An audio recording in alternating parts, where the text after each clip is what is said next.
Welcome back, everyone, to Real Estate Investing in New York with me, Christina Cremidas. And in this episode, we are going to be talking about the best neighborhoods in Brooklyn to invest in right now. So stay tuned. We're covering everything here.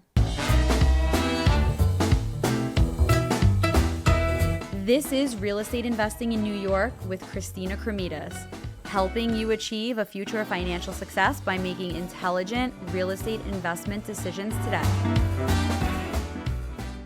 Top neighborhoods in Brooklyn. For this episode, we are going to be looking mainly at appreciation and price per square foot of some of the most up and coming areas in Brooklyn that I would advise investing in right now. Whether you're looking for a property to live in for yourself as a primary residence, or if you're looking for an investment property that you can rent out to a tenant and collect income, it's very important to look at certain neighborhoods where you're going to get value. You'd like to be able to buy and ultimately sell later for a greater price than what you paid for it now.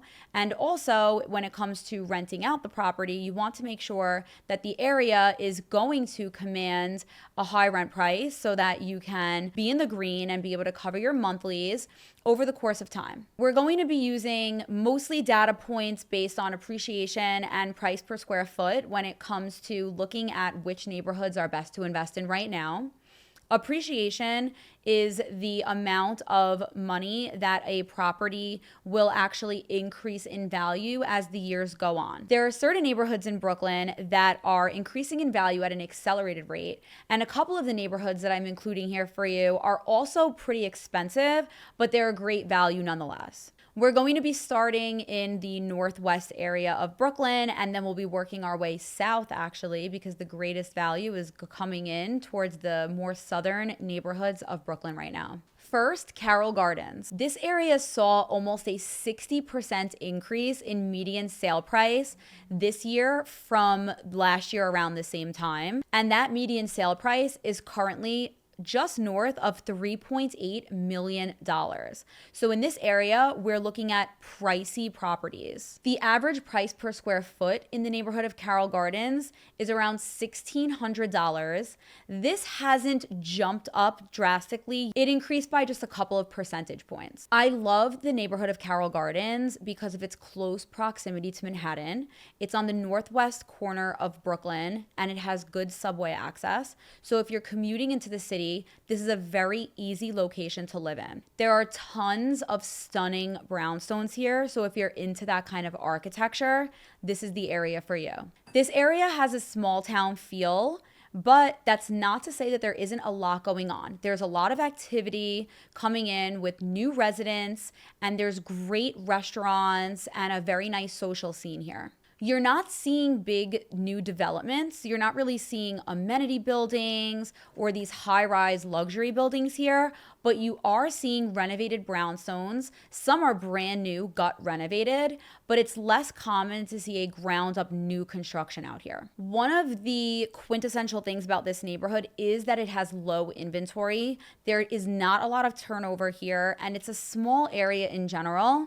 So getting into this area is challenging. You're going to need to be able to bid against other buyers to win the property. It's going to be well worth it in the end. Next, Gowanus. This is an area that we talked about in a recent episode where I let you guys know about all of the updates that have been coming in that are going to transform the real estate market there.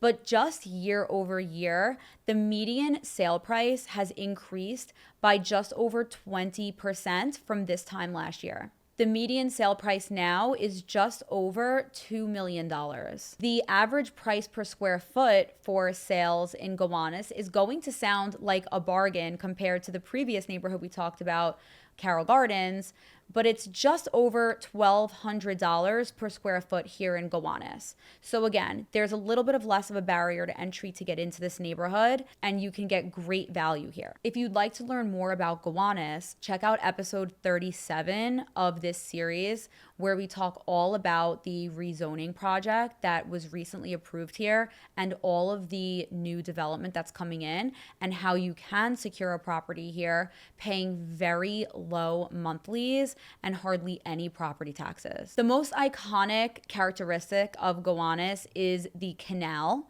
which has recently been cleaned up. It's now flanked with amazing restaurants and bars and stores, and it's actually the site of a canoeing club. Since this area was recently rezoned from an industrial area, it has an edgy, sort of isolated feel still, and you're going to see old warehouses, really wide streets, and kind of a different vibe than you would typically see in these heritage neighborhoods of Northwest Brooklyn. And according to StreetEasy and Zillow, this neighborhood has been named one of the coolest under the radar neighborhoods of the year. For the next neighborhood that I recommend in Brooklyn, third is Windsor Terrace. This neighborhood increased dramatically in terms of property value year over year. So from this time last year, there was over a 50% jump in property values. You're looking at a median sale price right now of around $1.9 million.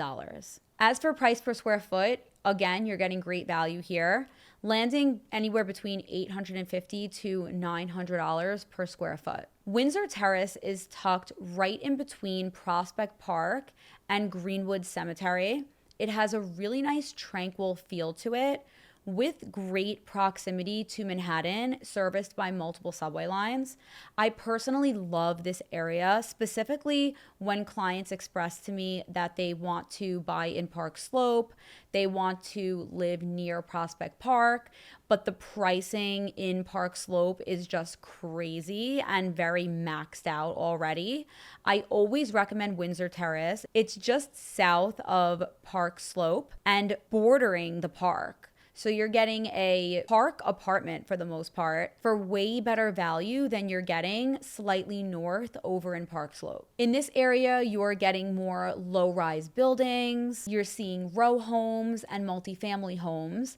Again, it's not your high rises. It's not overly developed, but you are seeing a lot of new low-rise buildings coming in and total gut renovations of existing homes. We did a deal in Windsor Terrace recently for a client of mine who really wanted a backyard. And for an amazing price, we were able to get a duplex apartment with a private backyard, and it's worked so beautifully for them, and the price was fantastic. Fourth on my list is Sunset Park. This is a little bit of a lesser known neighborhood if you're not very familiar with the more southern areas in Brooklyn, but there was over a 13% increase in price per square foot year over year in this area, and the typical price per square foot that you'll see here is just over $860. The median sale price here is just over $1.25 million, which was around a 5% increase year over year. And this area is a little bit more of a long-term play. Given that it's more south, it's just going to take people a little bit longer to catch wind of it and start migrating down, but it's already happening, and it's one of my best neighborhood recommendations for my clients who care a lot about appreciation. This is a waterfront neighborhood on the west side of Brooklyn as you move south, and it has a huge number of neighborhood attractions coming in.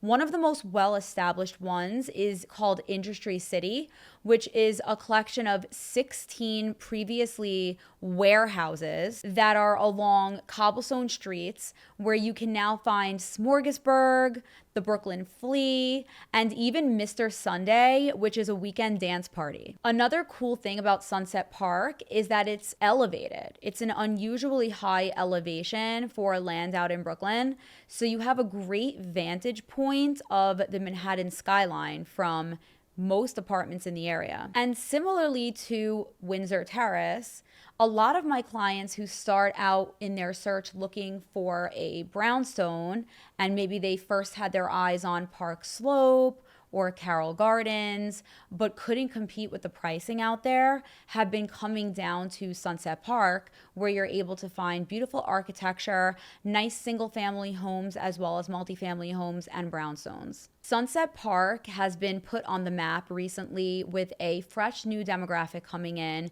There's tech conferences going on here. There's a lot of new artisan shops and stores and a bunch of art galleries. And last but not least, Ditmas Park. We saw nearly a 35% increase in price per square foot year over year in this area. And that price per square foot is currently just over $960. The median sale price here increased dramatically from this time last year, nearly twofold, and is now just over $1.8 million. This is a super unique, landmarked, quiet neighborhood where you'll find old Victorian houses that are hundreds of years old. Some of them are beautifully restored, renovated, and they sell for millions of dollars. The vibe here is just unmatched. There's farmers markets, there's playgrounds, and there's a big foodie scene now on Cortelli Road. When it comes to investing, you really want to make sure that you're putting your hard-earned money into a place that is going to increase in value over time and be beneficial for you in the long run. These 5 neighborhoods are the ones that I am recommending to my clients the most. Of course, different clients have different particular needs, so these neighborhoods aren't the only place where we're looking, but a lot of my clients are most concerned with having faith in the area that they're going to invest in to make sure that in the long run, they're going to have appreciation and they're going to be able to sell for a price that's going to get them to their next eventual goal. I hope you found this episode helpful. If you did, please give it a thumbs up and share it with a friend who you think would benefit from hearing this. If you're watching on YouTube, thank you so much. Please subscribe to the channel so you can be notified when we launch new episodes. And if you ever have any questions after listening to any of the episodes on this channel, you can always send me an email. My email address is christina.cremidas@elliman.com. Your questions often help me formulate new upcoming episodes, and I love hearing from you guys.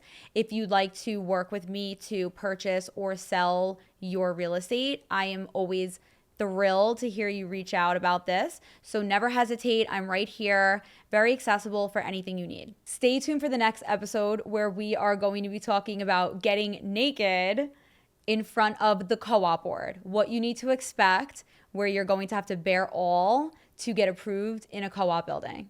So stay tuned for that and have an amazing day, guys.